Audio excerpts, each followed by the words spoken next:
Tinuod na to nga barkada, ug kanang tinuod nga nahigugma sa tuwa. Paritunon.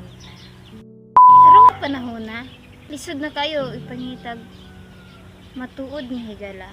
Tungod kay dili tanang tawo pwede nimong mahigala. Ug dili tanang tawo pwede nga mutabang sa imuha. Kabalo ba mo kung unsa ang matuod nga higala? Ang matuod nga higala kanang mubadlong, mutambag ug mutudlog insakto sa imuha. Koreksyonan ka sa mga sayop nimo ug tudloan ka sing naayo. Munay matuod nga higala. Pero kung kita ang pasultihon sa dihang badlongan galita sa nungsod nga higala, malain dayon ta.